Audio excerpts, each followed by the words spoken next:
In this tutorial, I will continue explaining how a where I am works with business rules. I will explain the concept of context and instance prefixes. Please make sure that you watch the business rules, business processes, and rule execution tutorials before watching this one. We'll start with the concept of context, which is key to understanding how business rules work in a where I am. When you write a business rule, you imply that the rule will be applied to some instances of business objects. For example, when you write customer.lastname equals Smith, you imply that the value of some customer object will be changed to Smith. But which instances will the new value be applied to? When actions of the rules are executed, they are always applied to instances of business objects that currently exist in the context. Think of a context as a special storage where a where I am puts instances of objects for rules to work with. How do these instances get into the context in the first place? In some cases, a where I am populates the context automatically behind the scenes. As you already know, rules attached to business objects are executed when some instance of a business object is being created, modified, or deleted. In this case, a where I am automatically puts the instance being created, modified, or deleted into the context. So, for example, when you write a rule of a customer, it will be automatically applied to the instance of the customer being created, modified, or deleted. In other cases, the context is populated explicitly by the developer. For example, when a rule executes the find action that searches for instances of objects that match certain criteria, all instances of the found objects are placed into the context and become available to subsequent rules.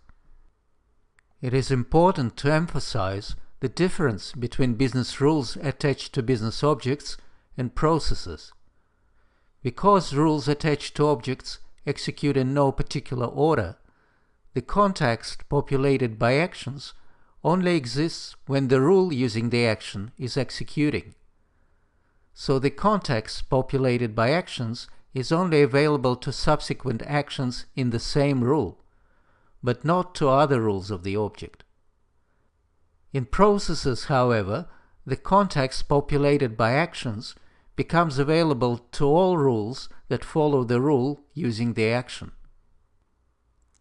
Let's look at the library sample application for an example. In this application, we have the item object representing the library item.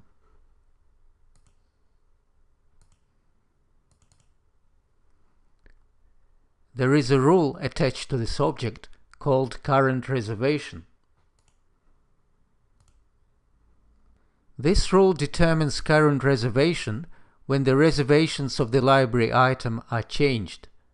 When the rule is executed, the item is already in the context.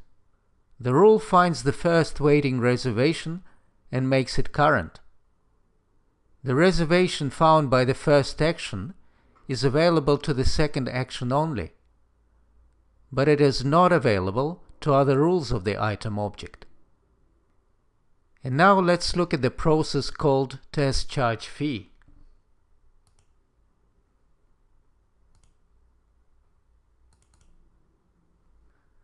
The first action of the process finds library members with the first name John. All instances found by this action become available to all subsequent rules of the process. It's not only the find action that puts instances of objects in the context. Other actions that put instances of objects in the context are those that create objects or duplicate objects, such as create, enter new, and duplicate. For example, a fee object created in the test charge fee process is placed in the context and becomes available to the subsequent rule. There are also two instances that are always implicitly present in any context for any rule, in object rules or process rules. These are System Settings object and the currently logged in user. There is always only one instance of the system settings and logged in user in the system, and you can refer to them in your rules without having to find them. For example, the loan object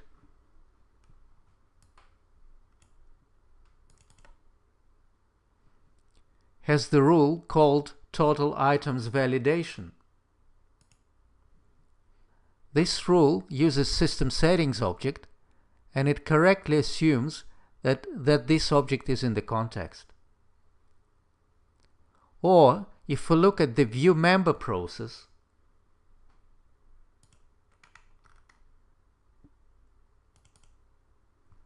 we will see that the rule of the process uses currently logged in user.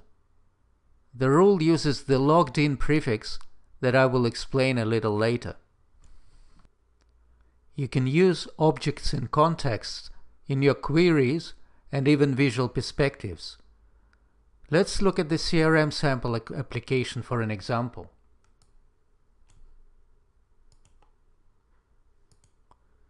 In this application we have a process called Staff Member Diary.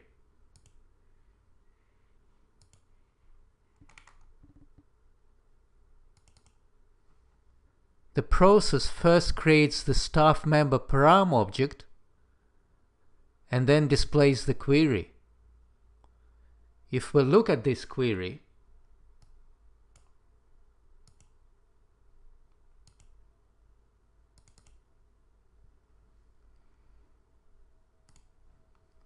we can see that it relies on the fact that the staff member param object is already in the context, and it finds appointments for the staff members indicated in the parameter object. Processes, however, are different. They do not use the context of the calling rules. When a process starts executing, a variable always creates a special context for the process. Then, it automatically puts only those instances of the objects into this context, as indicated by the process input. For example, let's take a look at the close loan process of the library application.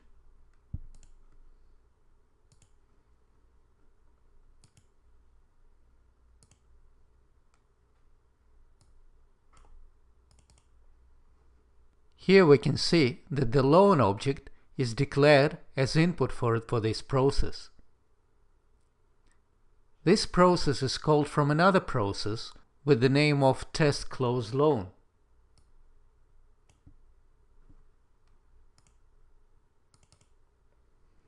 The process is called here.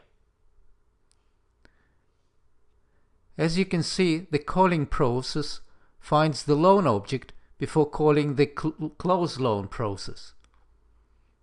Because the loan object is declared as process input for the closed loan process, the found instance will be in the context of the closed loan process when it starts.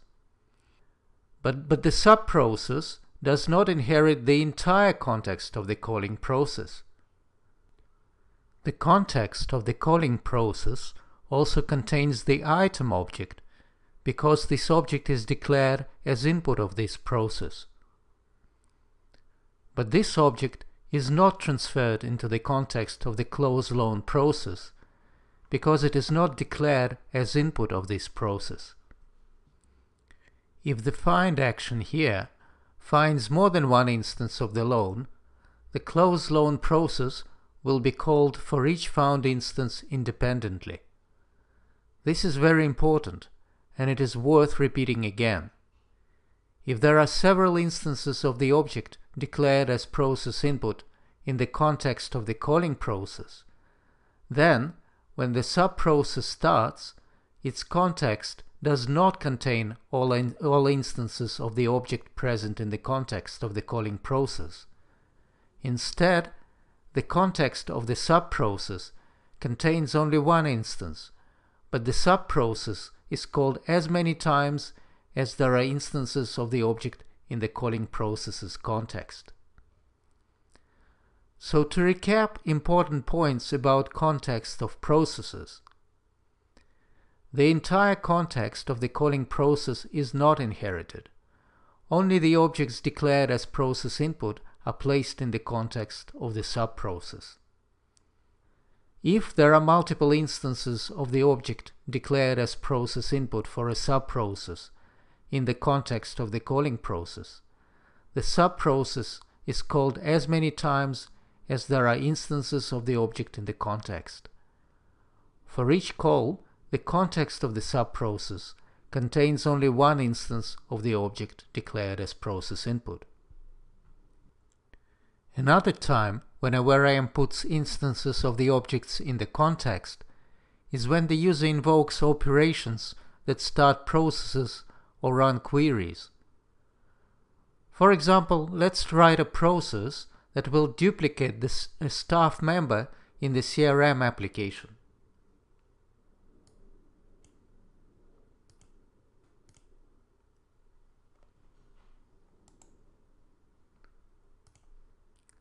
So we will create a new process called duplicate staff member.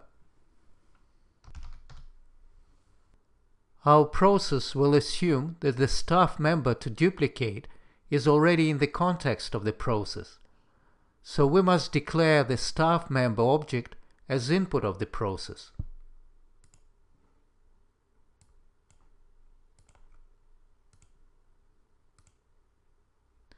Now we will write a rule that will duplicate the staff member.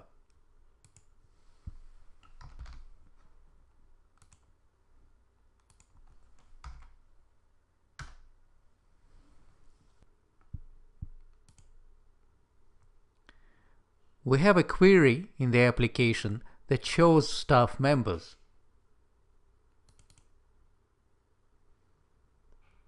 We can add an item operation to this query that starts our process.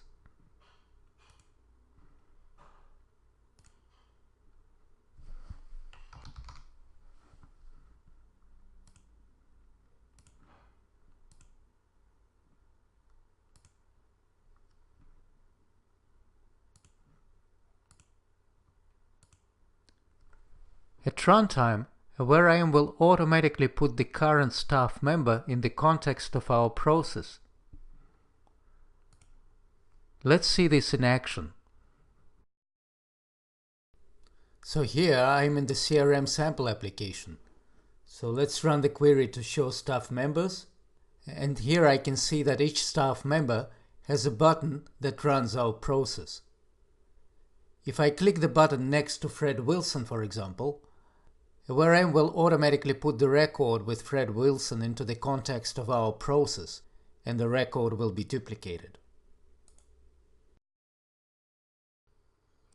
Similarly, we could put the operation on a form of the staff member object.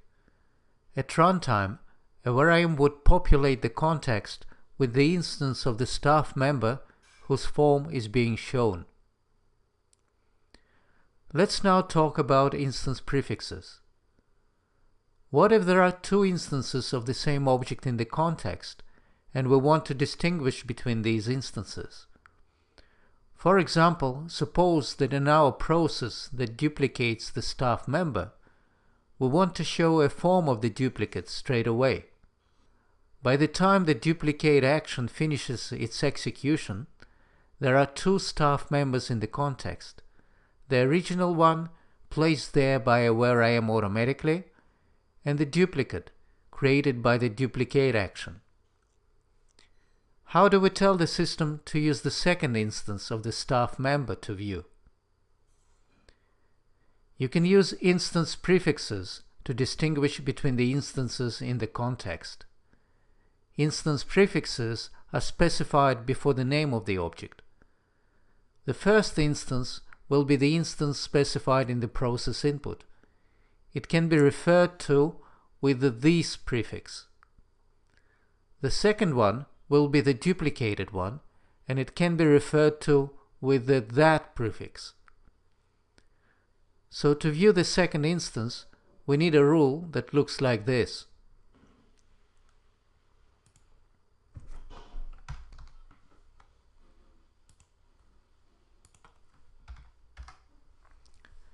View that staff member. If you need to distinguish the third instance or more, you will need to create a special process for this and make sure that each process uses no more than 2 explicit instances. This is, however, very rarely needed.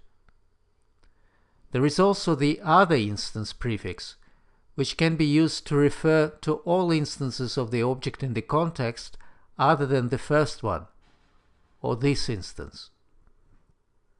Here is another example of using instance prefixes. Let's look at the rule that checks uniqueness of the login name of the user.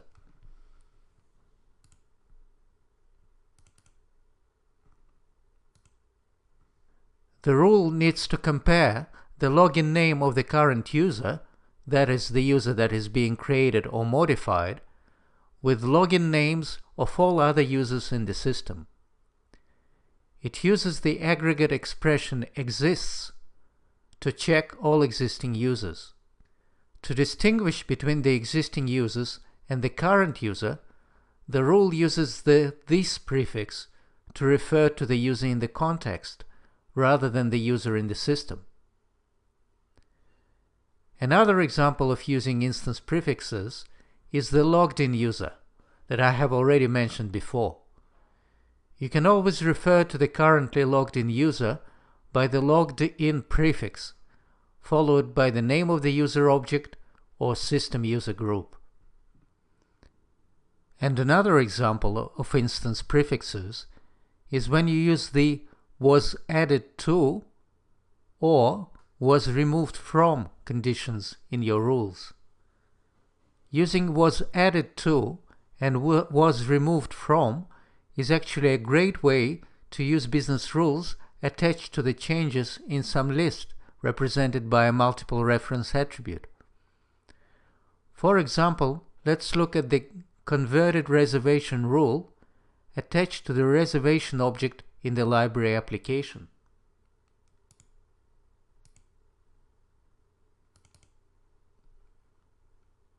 This is the rule here. What happens here is that the library member made a reservation for the library item. When the item becomes available, the reservation is converted into a loan, and the status of the reservation is changed from offered to converted. The rule here checks the fact that a new loan was added to the list of loans for the item that reservation is for, and that the status of the added loan is current. And if so, it changes the status of the reservation. Here, when referring to the loan object, which has been added to the list of loans, we use the added prefix. Similarly, we could use the removed prefix together with the was removed condition.